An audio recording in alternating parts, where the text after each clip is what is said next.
Some survival tricks feel like hype. This one is not. This one was the quiet, almost invisible skill that kept frontier families alive long before supermarkets, ration stamps, and supply chains. And when the pressure hit hardest during World War II, when food vanished, when the soil froze, when desperate people burned through their rations faster than they could replace them, this single pioneer trick suddenly became the difference between life and not making it through winter. And here's the real shocker. Most modern preppers ignore it. They stock food, they buy gear, they hoard gadgets, but they skip the one survival skill that actually scales. The trick that multiplies itself. The trick that grows, even in a disaster. Today on History Survival Code, we're diving into the pioneer foraging trick that saved entire families, resurfaced in World War II as a lifeline, and is still the smartest, most underappreciated prepping skill you can master right now. Let's get into the good stuff. Pioneers had a simple rule. When supplies run low, you don't panic. You scout. But they didn't just wander into the wild guessing. They used a method that turned nature into a predictable pantry. It wasn't random. It wasn't luck. The trick was pattern foraging. This was the art of reading a landscape like a map, understanding where edible plants cluster, knowing which plants act as indicator species, the ones that tell you what else is growing nearby without even seeing it yet. You learn one plant and suddenly the next three reveals themselves automatically. This was frontier-level efficiency. They weren't sprinting through the woods hunting for calories. They were following plant signals like breadcrumbs. If you saw cattails, you knew water was close. If you found birch, you knew wintergreen was likely nearby. If you spotted oak, you knew acorns, and everything that feeds on them would be in the area too. It was like cracking the cheat code of the land. By the time food shortages swept across Europe and the Pacific during World War II, this forgotten skill came roaring back. Civilians trapped behind abandoned farms, soldiers lost in the field, refugees fleeing collapsed cities. Many survived because they recognized natural patterns that pointed toward the next edible source. This wasn't guesswork. It was trained instinct. Here's the truth modern preppers don't want to hear. Stored food has limits. Gardens can fail. Livestock can die. Entire systems collapse faster than we think. But the land?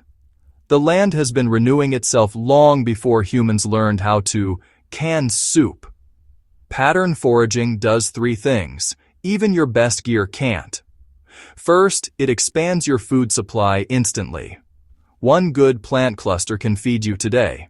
But learning where those clusters repeat across a landscape means you've unlocked a route, a circuit, a pattern you can return to again and again. Second, it's renewable. You don't empty the woods, you cycle through them. That's what pioneers did. That's what resistance fighters did in World War II forests. And that's what you can still do now. And third, it keeps you calm. Panic kills. Pattern foraging gives you familiarity in chaos. When you know the land, survival becomes strategy, not luck. Pioneers didn't start by identifying plants. They started by identifying environments. Once you understand where life concentrates, finding food becomes 10 times easier. They looked for three key zones. River edges. The most edible biodiversity grows where land meets water. Shoots, roots, leaves, entire ecosystems start there. Even in wartime, even in drought, river edges feed survivors. Tree borders, not deep forest, not open field. The transition strip between them. That zone is sunlight plus shelter, a perfect recipe for edible plants that cluster in predictable pockets. Disturbed ground, abandoned roads, old farms, forgotten homesteads. These places explode with fast-growing edible species pioneers relied on for calories. During World War II, civilians fleeing bombed cities would often find food in the exact same zones, areas torn up by retreating armies or destroyed infrastructure. When you know the zones, you know where to hunt without wasting time or energy. Every era has its MVP plant. For pioneers and many World War II survivors, that plant was the humble cattail.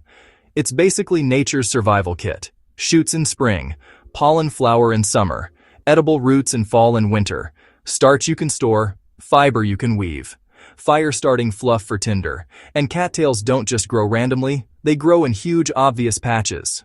If you could learn only one plant to unlock pattern foraging, cattails are still the champion. And here's the kicker. Find cattails and you've just located a full edible ecosystem, because the plants that grow near cattails, dock, mint, nettle, willow, are all edible or medicinal. One plant leads you to a dozen. That's the heart of pattern foraging. When cities went dark and ration books failed, people rediscovered the land. Not through fancy gear or specialized tools, but through memory. Through old frontier skills many had forgotten.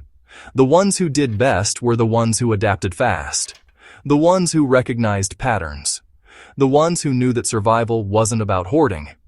It was about reading the world around you with the same clarity pioneers had centuries before. And that skill matters now more than ever. Because the greatest prepping asset isn't a bunker. It's not a generator. It's not a stack of long-term food buckets.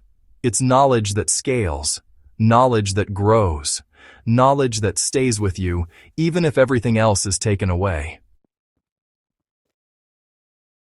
If you want a prepping skill that makes you unbreakable, this is the one. Learn the plant signals, learn the zones, learn the patterns. It's simple, it's powerful, and it turns any landscape, forest, marsh, meadow, even abandoned urban ground, into a food web you can navigate confidently. This isn't survival theory. It's proven history.